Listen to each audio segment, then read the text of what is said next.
बिस्मिल्लाहिर्रहमानिर्रहीम। आज का जो हमारा टॉपिक है ये मेजरमेंट ऑफ जो है वो सरफेस टेंशन है। उसके साथ जो है वो हम इसकी एप्लीकेशंस जो है वो देखेंगे कि हमारी जो डेली लाइफ में इसकी जो एप्लीकेशंस है वो क्या है। मेजरमेंट से पहले जो है वो हमने ये सरफेस टेंशन के बारे में जो है वो पढ़ा। आज जो इसका हम जो है वो मेजरमेंट मेथड पढ़ेंगे कि हम इसको मेजर जो है वो कैसे करते हैं। ये मेथड जो हमने करना है ये एक्चुअली हमारे जो प्रैक्टिकल का जो पोर्शन है उसका भी पार्ट है। उसमें भी अगर हम जो है वो ऑन कैंपस हमारी क्लासेस आती हैं तो उसमें फिर जो है वो हम इसको कर लेंगे कि ये प्रैक्टिकल जो है उसको हम परफॉर्म भी करके जो है वो देख सकते हैं। सो आज जो है वो हम इसके बारे में देखेंगे कि ये इसमें मेथड को जो हम सिर्फ जो है वो स्टडी करेंगे।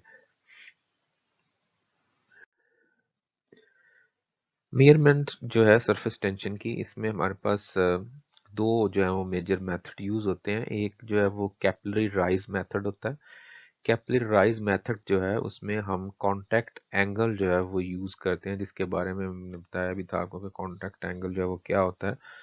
तो कैपिलरी राइज मेथड में कांटेक्ट एंगल जो है वो यूज होता है मेजर जो जिसकी हम मेजरमेंट करते हैं। सेकंड जो होता है हमारे पास मेथड वो ड्रॉप वेट मेथड है। कैपिलरी राइज मेथड जो है उसको हम डिटेल में नहीं करेंगे, वो जस्ट मैंने आपको बताने के लिए कि हमारे पास वो भी एक मेथड होता है। हमने जो मेथड करना है वो हमारा ये ड्रॉप वेट मेथड है। इसमें जो है हमने ड्रॉप्स को जो है वो देखना है कि सरफेस टेंशन की वजह से उन कैसे हम उसको जो है वो मेजर करते हैं बाय ड्रॉप्स। अब ये ड्रॉप जो है ये जैसे वाटर ड्रॉप जो है, जब हमने सरफेस टेंशन का जो लेक्चर पहले किया था उसमें भी ये चीज़ जो थी वो डिस्कस की थी कि ड्रॉप क्यों बनता है, उसमें सरफेस टेंशन का रोल क्या है। उसी वजह से हम जो है वो इस ड्रॉप वेट मेथड जो है उससे उसकी हेल्प से जो है वो हम फिर ये उसकी मेजरमेंट भी जो है वो कर सकते हैं। So in this method the liquid whose surface tension to be determined is allowed to pass drop by drop through a capillary tube held vertically। हम यानी वर्टिकली एक कैपिलरी ट्यूब जो है वो जो है वो उसको सेट करेंगे, उसमें से जो है वो हमने लिक्विड पास करेंगे। लिक्विड जो है वो वहां से ड्रॉप बाय ड्रॉप जो है वो कैपिलरी जो ट्यूब है उससे आउट होगा। So every drop coming out of the capillary tube grows spherically in size and attains some definite weight। जैसे वहां पे हमने कहा था कि जो ड्रॉप बनता है, अब जो ड्रॉप है जैसे अगर आप देखें अगर गौर से जो वाटर किसी नल से अगर ड्रॉप वाइज पानी गिर रहा है तो उसको अगर आप गौर से देखें तो उसमें ड्रॉप जो है वो एकदम से नहीं, बल्कि ड्रॉप जो है वो पहले स्मॉल ड्रॉप बनता है, फिर आहिस्ता आहिस्ता वो वेट गेन करता है और एक स्पेसिफिक साइज पे जाके वो ड्रॉप जो है वो नीचे गिरता है। ये ड्रॉप जो है वो नीचे क्यों गिरता है, ये उस वक्त तक जो है वो नीचे नहीं गिरता तब तक उसकी जो सरफेस टेंशन है, सरफेस टेंशन में हमने कहा था कि ये फोर्स ही है जो कि एक्चुअली उसको होल्ड करती है, उसको एक्ट करती है उसकी सरफेस के ऊपर लिक्विड्स की। तो वो फोर्स और जो फोर्स ऑफ ग्रेविटी है, ये उसमें ग्रेविटी में हमारे पास इन्वॉल्व जो है वो डायरेक्टली क्यों W is equal to m g होता है। ग्रेविटी में हमारे पास वेट जो है वो इन्वॉल्व होता है। सो एक्चुअली जिसका वेट है उसी हिसाब से ज़ाहिर है उसके ऊपर ग्रेविटी भी जो है वो एक्ट करती है। तो ड्रॉप का वेट जब इतना हो जाता है कि फोर्स ऑफ ग्रेविटी जो है उसको फिर उसकी वजह से वो जो है वो ड्रॉप नीचे जो है वो गिर जाता है। तो when the weight of drop becomes equal to the force of surface tension, ये जो वेट है ये जब सरफेस टेंशन फोर्स के इक्वल हो जाता है acting along the circumference of the capillary tube, it falls. Okay, therefore force of surface tension is equal to weight of drop। so हम कह सकते हैं कि हमारे पास जो force of surface tension है वो किसके इक्वल होगी, वेट ऑफ ड्रॉप के इक्वल होगी। ये हमारे पास गैमा जो है ये सरफेस टेंशन के लिए है, 2 pi r is equal to W।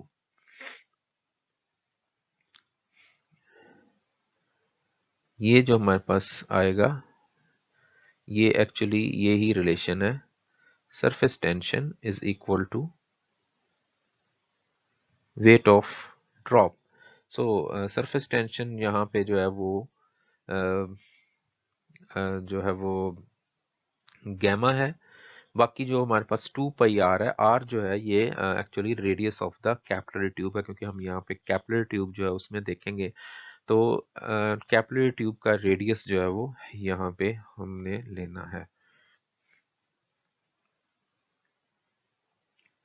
अब ये जो हमारे पास W होता है वेट, ये इज इक्वल टू mg होता है। ये आपने पहले ही पढ़ा होगा कि वेट जो है इज इक्वल टू mg होता है, जिसमें m जो है ये मास होता है उसी मटेरियल का जिसका आप वेट ले रहे हैं, और g जो है ये ग्रेविटी जो है जिसकी वो वैल्यू जो है वो 9.8 मीटर पर सेकंड होती है। तो ये is equal to v D g भी जो है वो होता है। अब इसमें चीजें जो है वो हमारे पास r जो है ये रेडियस है, v is the volume of drop है, and d is its density. ये यहाँ पे जो रिलेशंस होते हैं इसको अगर हम यहाँ पे अलग-अलग लिखें, हमारे पास एक रिलेशन होता है W is equal to mg, ठीक है। और इसी तरह हमारे पास जो मास होता है वो किसके इक्वल होता है, यानी जो m होता है, सेकंड रिलेशन जो है इसमें मास m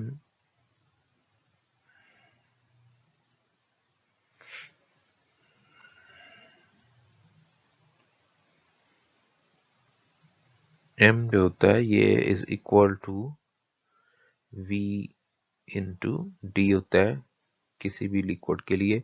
ये उसकी जो है वो d जो है, सॉरी, इसमें जो है वो डेंसिटी होगी, v जो है उसका वॉल्यूम होता है।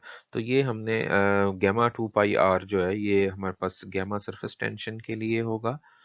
2 पाई r ये उसका रेडियस जो है वो r है, 2 पाई r जो है वो उसका जो है वो सरकमफेरेंस होगा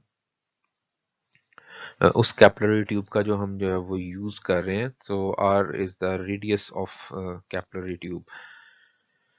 उसके बाद W जो है उसकी जगह पे हमने mg लगाया, क्योंकि W is equal to mg होता है, और m जो है वो इक्वल टू होता है v इंटू डी के, यानी mass into sorry volume into density के। तो ये हमारे पास जो फाइनल रिलेशन आ रहा है वो gamma 2 pi r is equal to v D G आएगा, where r is the radius, V is volume of the drop, and D is density of the drop. This method is generally used for the comparison of surface tension of liquid with another of which the absolute value of the surface tension is already known. इस method में हम जो है वो directly हमारे पास, क्योंकि ये जो है इसमें नंबर ऑफ ड्रॉप्स हमारे पास आएंगे, उसके अलावा हमारे पास जो गिवन वैल्यूज हैं वो जी की वैल्यू होगी, वॉल्यूम जो है वो हो है, और इसके अलावा डेंसिटी जो है वो लिक्विड की वो क्या है। तो ये मेथड एक्चुअली हमारे पास कंपैरिजन मेथड होता है। इसमें हम दो लिक्विड जो है वो यूज करने होते हैं, एक को हम रेफरेंस लिक्विड कह सकते हैं कि जिसके हमारे पास ऑलरेडी वैल्यू जो है वो होगी, तो उसकी हमारे पास सरफेस टेंशन वैल्यू एक की होगी, तो उसके साथ कंपेयर करके हम सेकंड जो है उसकी फाइंड कर सकते हैं। Okay, the instrument used is called stalagmometer. इसमें जो हम कैपिलरी ट्यूब की बात कर रहे हैं, जिससे हम जो है वो लिक्विड को पास आउट करेंगे और ड्रॉप वाइज जो है वो उसकी हम देखेंगे, वो उसको हम जो है वो स्टेलेग्मोमीटर कहते हैं। It is consist of bulbed capillary tube as shown in figure 2.9। ये हमारे पास फिगर नेक्स्ट स्लाइड पे है, फिलहाल यही फिगर उसको यहाँ पे जो है वो हमने देख सकते हैं।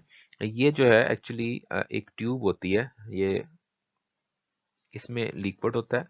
ये ऊपर से जो है वो उसका आप कह लें कि डायमीटर जो है वो ये जो है वो ज्यादा होता है, लेकिन नीचे जहाँ से इसने लिक्विड ने आउट होना है वहां पे ये जो ट्यूब होती है ये इनसाइड, ये स्मॉल कैपिलरी ट्यूब होती है। इसका आप कह लें कि डायमीटर या रेडियस जो है वो बहुत कम होता है, यानी कैपिलरी ट्यूब होती है, ब्रीक होती है। ये इसका एक मसलन एक्चुअल इमेज है।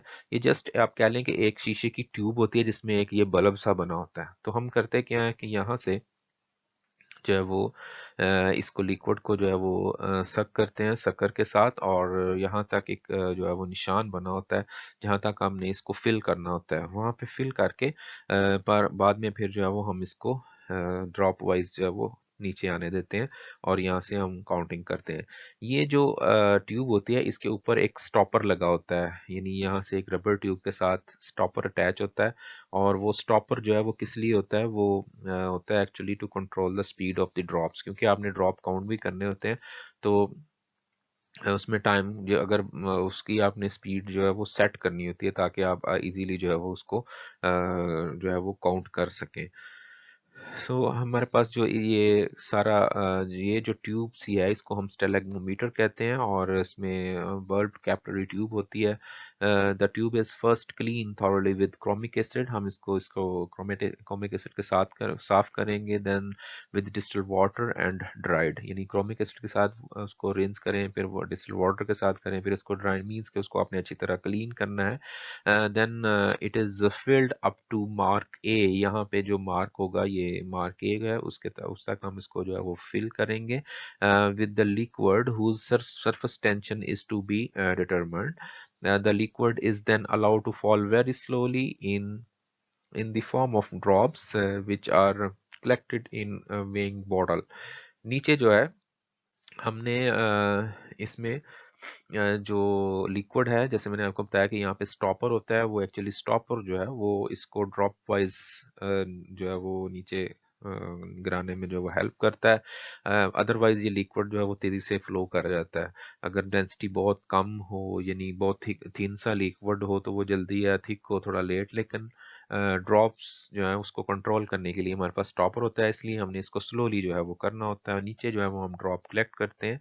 ये होता है कि आप डायरेक्टली वेइंग बोतल में इसको, वेइंग बोतल मींस कि आपके पास एक बॉटल होती है जिसमें हमने लिक्विड को वे करना होता है, तो उसको एम्प्टी का हमने वेट पहले जो है वो लिया होता है। ये बॉटल होती है, ये भी एक छोटी सी बनी होती है, तो उसमें जो है हमने इसको कलेक्ट करना होता है। The rate at which the drop falls is adjusted in such a way that each drop falls after about 3 seconds and their weight is determined.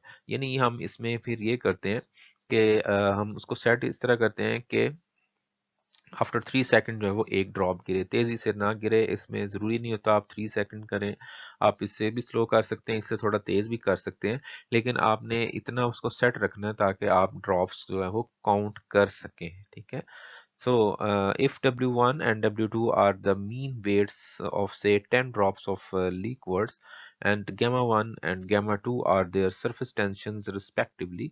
For example, हमारे पास दो लिक्विड थे, इसमें एक जो है वो नोन था, दोनों के जो है वो 10 ड्रॉप्स जो है उनके हम लेंगे। दोनों के हमने जिसका नोन और जिसका अननोन है दोनों को हम जो है उसमें से करेंगे उनके 10 ड्रॉप्स। फॉर एग्जांपल हम ये जरूरी नहीं 10 कर लें 15 कर लें, लेकिन जो करना है हमने दोनों का सेम करना है, यानी जो रेफरेंस लिक्विड लेना है और जो आपका अननोन जिसकी आपने सरफेस टेंशन फाइंड करनी है, दोनों लिक्विड्स के आपने ड्रॉप्स लेने हैं। वो आप 10 ले लें, 20, 10, 15 ले लें, लेकिन अगर आप 10 फॉर एग्जांपल लेते हैं तो फिर हमने क्या करना है, अब होगा क्या कि हम ये जो है वो स्टेलेग्मोमीटर लेंगे, इसमें पहले एक लिक्विड जिसकी नोन है वो कर लें, यानी उसको फिल करेंगे, और उसके 10 ड्रॉप्स जो है वो जब गिरेंगे तो नीचे से वेइंग बोतल लेके हम उसका वेट कर लेंगे कि इसके 10 ड्रॉप्स जो है उसका वजन जो है वो कितना आया, वेट कितना है। उसके बाद सेकंड जो है वो लिक्विड, वो भी इसी तरह उसके भी जो है जिसकी जो अननोन है उसके भी हम जो है वो 10 ही ड्रॉप्स जो है वो लेंगे। सो ऑफ टू लिक्विड्स, उनकी सरफेस टेंशन हमारे पास गामा 1 गामा 2 है। इसमें एक जो है वो आपको नोन होगी, जिसको हम स्टैंडर्ड कह रहे हैं, उसकी सरफेस टेंशन वैल्यू हमारे पास होगी, अननोन की हमने जो है वो फाइंड करनी होगी। If the surface tension of liquid is known, then that of the other is readily calculated. अगर हमारे पास एक हो दूसरे की हम calculate कर सकते हैं. It is more convenient to determine the number of drops formed by a definite volume of liquid than to determine the weight of drop. ठीक है, इसमें हम जो है वो अगर वेट को जो है वो वॉल्यूम में कन्वर्ट करें, हम मोर कन्वीनियंट इसलिए कह रहे हैं क्योंकि इसमें ड्रॉप्स जो है उसका ज़ाहिर एक डेफिनेट वॉल्यूम होता है। So let N1 and N2 be the number of drops of equal volumes, say V, of two liquids 1 and 2 of the density D1 and D2 respectively. The average weight of the drops is given by, यानी ये हमारे पास just हमने उसके wait को उसमें convert किया है जो हमने रिलेशन पढ़ा था अभी एम जी और वी डी जी वाला, ठीक है। यानी W1 एक का वेट, W2 सेकंड, उसको हमने उसका जो मास है, ठीक है, उसकी ग्रेविटी, और n जो है नंबर ऑफ ड्रॉप्स, हमने 10 लिए 15 लिए जो भी है वो हम यहाँ पे लगाएंगे। अब देखें इसमें नंबर ऑफ ड्रॉप्स भी आ गए, उसका मास जो है वो भी आ गया, उसकी ग्रेविटी भी आ जाएगी। तो ये लगा के हम जो है W1 की वैल्यू जो है वो निकाल सकते हैं।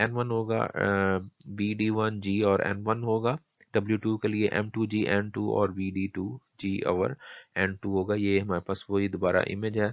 इसमें देखें कि ये हमारे पास कैपिलरी ट्यूब है, ये ए जो है यहाँ तक इसको हमने फिल करना है, बी जो है यहाँ तक हम इसको जो है मैक्सिमम करेंगे, यानी ए से लेके यहाँ तक आपने नंबर ऑफ, अगर ये इससे नीचे हम फिर नहीं करेंगे, यानी जो भी हमने मेजरमेंट करनी है इससे ऊपर अगर लिक्विड है, अगर इससे नीचे लिक्विड आ गया तो फिर हम आगे फिर काउंटिंग वगैरह जो है वो नहीं। बहरहाल इसको हमने यहाँ तक फिल करना होता है। ये इसका देखें ड्रॉप जो है वो दिखाया गया है कि कैसे ड्रॉप बनता है। ये फोर्स जो है वो सरफेस टेंशन जो एक्ट करती है, और ये वेट जो है इसको अपोजिट फोर्स जो है लगती है। तो जब ये इक्वल्स हो जाती हैं और वेट इतना हो जाता है कि इसको ओवरकम कर जाए इस फोर्स को, तो ये ड्रॉप नीचे गिर जाता है। ओके जी, हमारे पास अब जो हमने 2.11 रिलेशन जो है वो पीछे देखा था, जिसमें हमने कहा था कि हमारे पास एक अगर जो है वो होगी तो हम सेकंड जो है उसको कंपेयर कर सकते हैं। तो उसमें ये था कि गामा 1 और gamma 2 equal to W1 W2 जो है वो हमने वहाँ पे किया। अब जो हमने लास्ट स्लाइड में हमने W1 की जो वैल्यू निकाली वो VD1 G ओवर N1 थी, और W2 की जो थी वो VD2 G ओवर N2 थी। यहाँ पे अगर एक बात और जो यहाँ पे इम्पोर्टेंट है कि हमने W1 D1 G के साथ भी हमने 1 नहीं लगाया, और V के साथ भी हमने 1 नहीं लगाया, ना यहाँ पे हमने V के साथ 2 लगाया, ना हमने G के साथ 2 लगाया। G क्योंकि कांस्टेंट है इसलिए हमने इसके साथ 1 2 नहीं लगाया, दोनों के लिए सेम है।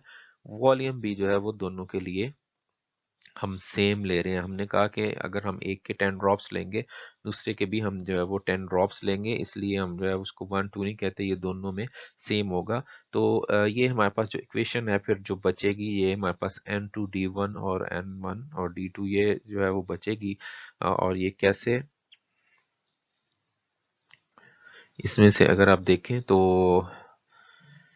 इस वाले पोर्शन को हम जो है वो दोबारा देखते हैं कि किस तरह ये कन्वर्ट हुआ है इसमें। ओके, तो इसके लिए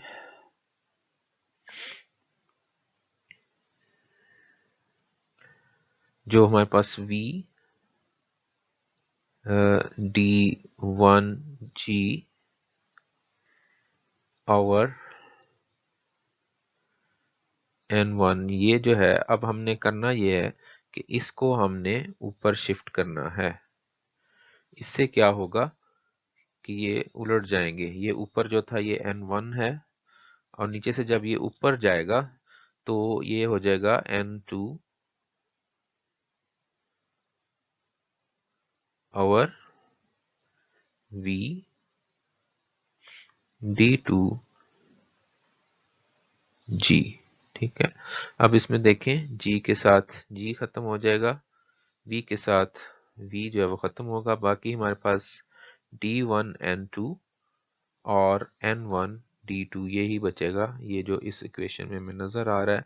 तो गामा 1 और गामा 2, अब हमारे पास जो चीजें जो रिक्वायर्ड होंगी वो कौन कौन सी हैं। N जो थे ये नंबर ऑफ ड्रॉप्स थे, D जो है वो डेंसिटीज हैं।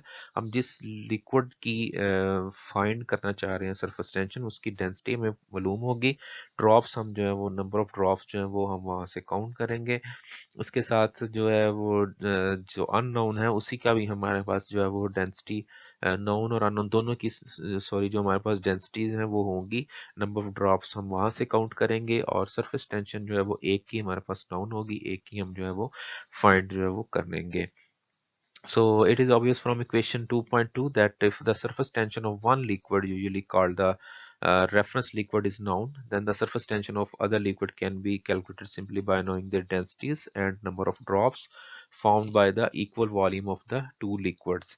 ठीक है, ये हमने इक्वल जो वॉल्यूम्स जो ट्यूब हम जिसमें लेते हैं, सॉरी वॉल्यूम की जब मैंने बात की थी तो मैंने ये नहीं बताया, हम जो ट्यूब हम कहते हैं कि फिल करें अप टू मार्क ए, तो उसमें एक्चुअली वॉल्यूम हम वहीं पे जो है वो फिक्स कर लेते हैं कि हमने मार्क ए तक ही एक लिक्विड लिया, मार्क ए से बी जो दो है उसमें उसके दरमियान उन्होंने रहना होता है। तो आप जो है वो अब जब हम इसको प्रैक्टिकली करते हैं तो फिर हमने ये करना होता है कि मार्क ए और मार्क बी, ये जो हमने नंबर ऑफ ड्रॉप्स इक्वल किए थे, जो हमने पहले बात की थी कि हम फॉर एग्जांपल हम कहते हैं कि दोनों के इक्वल ड्रॉप्स हैं, तो वो हमने किए थे, ये रिलेशन जो हमारे पास आया 2.12 उसके लिए। लेकिन जब हम प्रैक्टिकली करेंगे तो हमारे पास जो दो मार्क्स थे कैपिलरी ट्यूब के अ, उसमें जो एक यहाँ पे कोशिश करते हैं,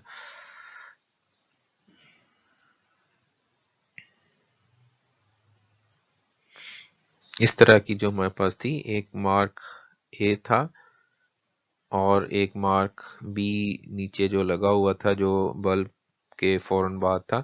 तो ये मार्क ए और मार्क बी जो है यहाँ तक जो है वो हमने लिक्विड जो है वो ए तक फिल करना होता है और इसको बी तक हमने देखना होता है कि उसके नंबर ऑफ ड्रॉप्स कितने हुए हैं। अब हम नंबर ऑफ ड्रॉप्स दोनों के इक्वल नहीं लेंगे, अब हम दोनों के इक्वल वॉल्यूम लेंगे। तो ये थोड़ी सी करेक्शन आपने करनी है कि नंबर जब हमने यहाँ पे जो वॉल्यूम है वो एक्चुअली वो है जो हम ए और बी के दरमियान जो ट्यूब में हम फिल कर रहे हैं वो वॉल्यूम दोनों का इक्वल होगा। अब नंबर ऑफ ड्रॉप्स हमने इस तरह करना है कि ए से हमने इसको स्टार्ट करना है और बी तक हमने इसको लेके जाना है और हमने देखना है कि कितने ड्रॉप्स बने हैं उसके। इस तरह सेकंड के भी हम ड्रॉप्स देखेंगे। अब ये ड्रॉप्स जो हैं ये डिफरेंट आते हैं, और डिफरेंट क्यों आते हैं, क्योंकि दो डेंसिटीज डिफरेंट हो सकती हैं, उनकी सरफेस टेंशन वैल्यूज जो है वो डिफरेंट होती हैं, इसलिए तो यहाँ पे हम नंबर ऑफ ड्रॉप जो यहाँ पे लगाएंगे 2.12 में वो एक्चुअली काउंट होगी जो हम ए से बी के दरमियान जो लगाएंगे। तो ये जो है वो हम अगर इसका हमारे पास ऑन कैंपस प्रैक्टिकल का हमारे पास अरेंजमेंट हो सका, क्लासेस अगर आएंगी तो उसमें जो है ये हम करके भी देख सकते हैं। ये तो हम जस्ट कह लें कि क्लासरूम में वाटर की जो है वो हम फाइंड कर सकते हैं, तो ये हम इंशाल्लाह जो है वहाँ पे करेंगे, फिर मज़ीद जो है वो आपको इसके बारे में जो है वो क्लियर हो जाएगा कि हम किस तरह जो है वो इसको फाइंड करते हैं।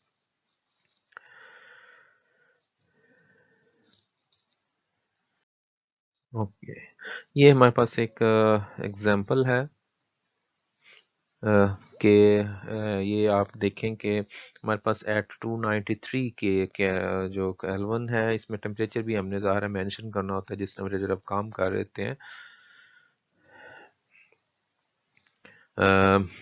वाटर फॉर्म्ड, ये हमारे पास उसका वॉल्यूम है वाटर का। यहाँ हमें वॉल्यूम की वैसे जो है वो ज़रूरत नहीं है। Water formed 29 drops. देखिए हमारे पास जो रिलेशन है उसमें हमने देखा है कि हमारे पास नंबर ऑफ ड्रॉप्स और डेंसिटी, हमें दो चीज़ चाहिए, तो हमने फोकस करना है ड्रॉप्स और डेंसिटीज पे। सो इसने जो हमारे पास जो भी वॉल्यूम था उसके जो ड्रॉप्स बने वो 29 बने, and the same volume of an organic liquid formed 86 drops. अब देखें ये ड्रॉप यहाँ पे डिफरेंट हो गए हैं ए से बी के ट्रेवल दरमियान जो है, ये हमारे पास वाटर जो है इसके 29 ड्रॉप्स बन रहे हैं और उसी वॉल्यूम का हमने जो है वो ऑर्गेनिक लिक्विड लिया है, तो उसके ये 86 ड्रॉप्स जो है वो बनेंगे इन द सेम स्टेगलेगमोमीटर और सेम टेम्परेचर के ऊपर। Densities of the organic liquid is 0.7 ग्राम पर cm cube. if the surface tension of water is 7.2 into 10 power minus 2 Newton per meter, what would be the surface tension of organic liquid? अब हमारे पास देखें यहाँ पे दो चीज़ें हैं। N1 86 हमने N1 किसी को भी आप रख सकते हैं, N2 किसी को भी रख सकते हैं, यहाँ पे N1 जो है अननोन के लिए यूज़ किया हुआ है। N1 जो है ये हमारे पास 86 ड्रॉप्स थे ऑर्गेनिक लिक्विड जिसकी हमें सरफेस टेंशन का पता नहीं है। ये उसकी डेंसिटी है ग्राम, उसको हम कन्वर्ट करेंगे किलोग्राम पर मीटर क्यूब में, और जो हमारे पास सरफेस टेंशन है ये अननोन है। सेकंड जो हमने यहाँ पे वाटर लिया है उसके ड्रॉप्स जो है वो 29 है, उसकी डेंसिटी वाटर की जो है वो 1 इंटू 10⁻³ ये हमारे पास किलोग्राम पर मीटर क्यूब होती है, और ये जो ग्राम पर सेंटीमीटर क्यूब है इसको भी हमने मीटर किलोग्राम में इसलिए कन्वर्ट किया है क्योंकि हम यहाँ पे वाटर की वो ले रहे हैं। तो और दूसरा ये है कि हम यहाँ पे सरफेस टेंशन जो है वो भी पर मीटर में ले रहे हैं। जब ये आप मीटर में ले रहे हैं तो इसको भी आपने पर मीटर में ही करना हो, तो ये यूनिट्स का जो है वो थोड़ा सा ख्याल रखना होता है। अब इसकी डेंसिटी हमारे पास ऑलरेडी नाउन है, तो जस्ट हम उस इक्वेशन को मॉडिफाई करेंगे, उसमें γ1 जो है उसको एक साइड पे रहने देंगे, बाकी γ2 को उस साइड पे लेके जाएंगे तो ये मल्टीप्लाई होगा।